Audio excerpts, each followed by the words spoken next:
Hi hello, എല്ലാവരും സുഖമായിരിക്കുന്നു എന്ന് കരുതുന്നു. രാവിലെ പളനി പോകാനായിട്ട് റെഡിയായിട്ടിരിക്കുകയാണ്.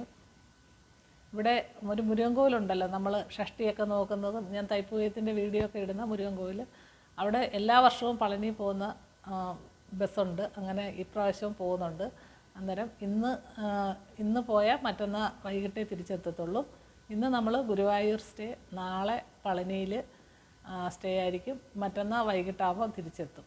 അങ്ങനെ രാവിലെ പളനി പോകാനായിട്ട് റെഡിയായിട്ടിരിക്കുകയാണ്. ഞാൻ പളനി പോകുമ്പോൾ അങ്ങോട്ട് പോകുമ്പോൾ ഉള്ള ക്ഷേത്രങ്ങളിലൊക്കെ ഞങ്ങൾ കയറുന്നുണ്ട്. അതിൻ്റെ വീഡിയോ ഒക്കെ ഇടുന്നതായിരിക്കും. പിന്നെ ഇപ്പോൾ ഒരു മണി 5:30 ഇനി 6 മണിക്ക് വണ്ടി എത്തുമെന്നാണ് പറഞ്ഞിരിക്കുന്നത്. അപ്പോൾ എല്ലാവരും ഞാൻ വീഡിയോ ഒക്കെ ഇടാം, അതെല്ലാം കാണണം. പിന്നെ എൻ്റെ വിശേഷങ്ങളൊക്കെ അറിയിക്കുന്നതായിരിക്കും. അപ്പോൾ പിന്നെ കാണാം. ഓക്കെ. അങ്ങനെ രാവിലെ 6 മണിയോടുകൂടി ഞങ്ങൾ ഇവിടെ നിന്ന് യാത്ര തിരിച്ചു. ശ്രീ നരസിംഹ എന്ന് പറയുന്ന ടൂറിസ്റ്റ് ബസ്സിലാണ് ഇവിടെ നിന്ന് യാത്ര തിരിച്ചത്. ആദ്യം പോയത് ശ്രീ മഹാഗണപതി ക്ഷേത്രം കൊട്ടാരക്കരയാണ്. ശിവക്ഷേത്രമാണെങ്കിലും ഇത് മഹാഗണപതി ക്ഷേത്രം എന്ന പേരിലാണ് അറിയപ്പെടുന്നത്.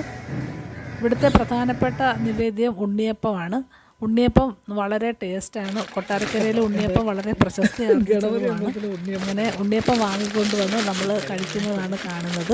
അതുപോലെ തേങ്ങ ഉടയ്ക്കുന്നതും ഒക്കെ വളരെ ഒരുപാട് പ്രധാനപ്പെട്ട നേർച്ചയാണ് ഇവിടെ. അങ്ങനെ ഗണപതി ക്ഷേത്ര ദർശനത്തിന് ശേഷം പിന്നീട് ഞങ്ങൾ പോയത് ചെങ്ങന്നൂർ മഹാദേവ ക്ഷേത്രമാണ്. അതും വളരെ പ്രശസ്തി ആർജിച്ച ക്ഷേത്രമാണ്.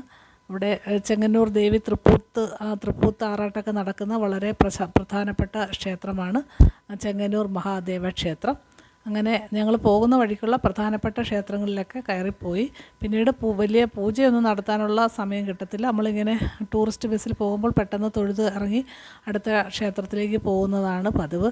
അങ്ങനെ ചെങ്ങന്നൂർ മഹാദേവ ക്ഷേത്രത്തിലെ ദർശനത്തിന് ശേഷം ഞങ്ങൾ പിന്നീട് പോയത് കോട്ടയം തിരുനക്കര മഹാദേവ ക്ഷേത്രമാണ്. ഇവിടെ ഞാൻ ഇതുവരെ പോയിട്ടില്ലായിരുന്നു. അങ്ങനെ ആദ്യമായിട്ട് കാണുന്ന ഒരു ക്ഷേത്രമാണ് തിരുനക്കര മഹാദേവ ക്ഷേത്രം. അതും വളരെ മനോഹരമായ ഒരു ശിവക്ഷേത്രമായിരുന്നു. എന്നാലും നമുക്ക് എല്ലാ ക്ഷേത്രവും തുടർന്ന് കാണാൻ ഉള്ള ഭാഗ്യമുണ്ടായി. അതിനുശേഷം പിന്നീട് ഞങ്ങൾ ഏറ്റുമാനൂർ ശിവക്ഷേത്രത്തിലെത്തി.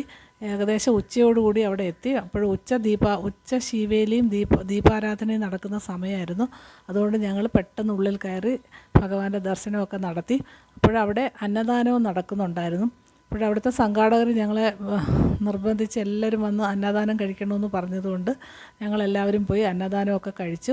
പിന്നീട് ഉച്ച സമയമായതുകൊണ്ട് ഇനിയിപ്പോൾ അമ്പലങ്ങളെല്ലാം അടച്ചിടുന്ന സമയമാണ്. പിന്നീട് 4 മണിക്ക് ശേഷം ഇനി അമ്പലങ്ങളൊക്കെ തുറക്കുകയുള്ളൂ. അങ്ങനെ അന്നദാനമൊക്കെ കഴിച്ച് എല്ലാവരും അവിടെ ഒരു മണ്ഡപത്തിലിരുന്ന് വിശ്രമിക്കുന്നതും ഒക്കെയാണ് കാണുന്നത്. കുറച്ച് ഫോട്ടോസും വീഡിയോസും ഒക്കെ എടുത്തു.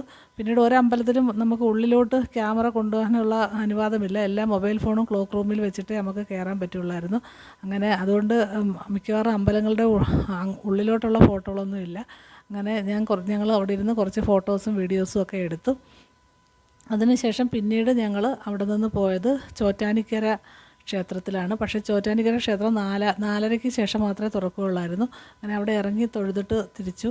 അതിനുശേഷം പിന്നീട് കൊടുങ്ങല്ലൂർ ശ്രീ കുരുമ്പ ഭദ്രകാളി ക്ഷേത്രമാണ്. ഇവിടെ കുറച്ച് സമയം ഞങ്ങൾ ചിലവഴിച്ചു. നല്ല വലിയൊരു അമ്പലവും ഒരുപാട് കൊടുങ്ങല്ലൂർ അമ്പലത്തിനെ കുറിച്ച് എല്ലാവർക്കും അറിയാമല്ലോ. ഒരുപാട് ചടങ്ങുകളൊക്കെ ഉള്ള വളരെ പ്രശസ്തി ആർജിച്ച ക്ഷേത്രമാണ് കൊടുങ്ങല്ലൂർ ക്ഷേത്രം. അവിടെ കുറച്ച് സമയം റെസ്റ്റൊക്കെ എടുത്ത് പൂജയൊക്കെ ചെയ്തു. അതിനുശേഷം ഞങ്ങൾ ഗുരുവായൂരിലെത്തി. അങ്ങനെ റൂമൊക്കെ എടുത്ത് എല്ലാവരും അല്പസമയം കുളിച്ച് റെഡിയായി എല്ലാം കഴിഞ്ഞ് നമ്മൾ പോയി ശീവേലിയൊക്കെ കണ്ടിട്ട് തിരിച്ചു വന്നു. പിന്നീട് അവിടെ മയിൽപ്പീലി വിൽക്കുന്ന കടയിൽ കയറി എല്ലാവരും മയിൽപ്പീലിയൊക്കെ വാങ്ങിച്ചു. അന്നേരം രാവിലെ ഇനിയും എല്ലാവരും നിർമ്മാല്യം തൊഴാനായിട്ട് ഒരു 2 മണിയാകുമ്പോഴേ വന്ന് ക്യൂ ഒക്കെ നിൽക്കാൻ എല്ലാവരും പ്ലാൻ ചെയ്തു. അങ്ങനെ രാവിലെ തന്നെ എഴുന്നേറ്റ് എല്ലാവരും കുളിച്ച് വീണ്ടും ഗുരുവായൂർ ക്ഷേത്രത്തിൽ പോയി നിർമ്മാല്യമൊക്കെ കണ്ട് തൊഴുതു. ഒരു ഏകദേശം 5-5:30 മണിയോടുകൂടി എല്ലാവരും നിർമ്മാല്യ ദർശനമൊക്കെ കഴിഞ്ഞ് അവിടെ നിന്ന് കുറച്ച് ഫോട്ടോസും ഒക്കെ എടുത്തതിന് ശേഷം ഞങ്ങൾ വീണ്ടും പളനിയിലേക്ക് യാത്ര തിരിച്ചു. ഒരു 6:30-7 മണിയോടുകൂടി അവിടെ ഗുരുവായൂരിൽ നിന്ന് നമ്മൾ പളനിയിലോട്ട് യാത്ര തിരിച്ചു. അങ്ങനെ എല്ലാം കൊണ്ടും വളരെ മനോഹരമായൊരു ദിവസമായിരുന്നു 1ാം ദിവസത്തെ യാത്ര. ഇന്ന് രാവിലെ പളനിയിലേക്ക് പോകുമ്പോൾ ഉള്ള കാഴ്ചകളും അപ്പോൾ കാണുന്ന അമ്പലങ്ങളുടെ വീഡിയോസും ഒക്കെ ഞാൻ ഇതിന് ശേഷം ഇടുന്നതായിരിക്കും.